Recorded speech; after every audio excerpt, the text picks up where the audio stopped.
Welcome back to the Onebar and Lupagus show. I am Lupagus, and it's time to recap Minnesota Vikings practice day 12. News, notes, nuggets, nuts, whatever you want to call it. We are going to go over what happened today at Minnesota Vikings practice. I'm enjoying myself a delicious Lift Bridge. Their Oktoberfest. What a fancy looking can that is. Delicious. So let's get into the Lift Bridge is sponsoring this video and is the official beer sponsor of Onebar and Lupagus. All right, so the big news today was Kirk Cousins was sent home sick this morning. Didn't practice. Not sure what's going on there. If it's a case of the Dreets, like Jordan Hicks said earlier in the week. Apparently he had a COVID test. Results of that were not made known at this time. It is unknown if he will make the trip to Las Vegas for Sunday's game, which is fine. We don't need Kirk Cousins playing in the first preseason game of the year anyway. Caleb Evans and Dan Shasina, thank God Dan Shasina back in the lineup today. Good to see a Caleb Evans back, Dan Shasina. I'm glad he's healthy. I really am. Besides Kirk Cousins being sick and not present, Zadaria Smith was the talk of the day. Absolute beast today, which is good. Not that I was worried about Zadaria Smith, but we weren't really hearing much about him other than him, leading skull chants at practice. But he had a couple sacks today, in on a bunch of pressures.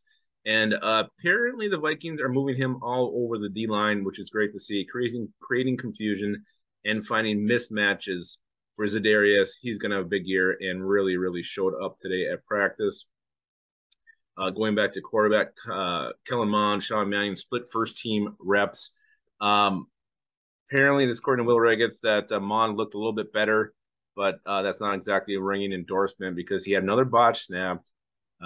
And he's had this with all the centers, whether it's Schlotman, Bradbury, Chris Reed, it doesn't matter. Kellen Mond is struggling taking the snap under center. I guess he did lead a successful 2-minute drill, so there's that. But Kellen Mond, he's got to have a big game on Sunday against the Raiders and prove himself to this coaching staff. Otherwise, Vikings are going to really be scouring other teams' rosters, seeing who they can get to be their backup quarterback, because right now it's not looking great. What is looking great are a couple of our second-round rookies, Andrew Booth Jr. and Ed Ingram. Both got some time with the ones. This is the second day in a row for Ed, so apparently he will be I think he's going to start by the time the season starts. Why else would you have him in there? Andrew Booth Jr., Cam Dancer, that's a good problem to have. Whoever wins that battle, I think we're in good hands regardless. Back to Ed Ingram, his backup Jesse Davis did give up a sack to Jalen Twyman, so that's good news for Ed, bad news for Jesse. They're both making the team, but I think Ed Ingram is going to be our starting right guard, which is great. A couple of sleepers Regas mentioned today. T.Y. McGill, a guy Onebar always calls Ty, but it's T.Y. McGill. I'm not sure what it stands for. Tasteful Yeti. I don't know what it means, but he's making plays, got in the backfield. And this isn't the first good thing I've seen about T.Y. McGill. Kind of quietly having a good camp. So he could be one of these guys that shocks people when the final 53 is dropped and he's on it.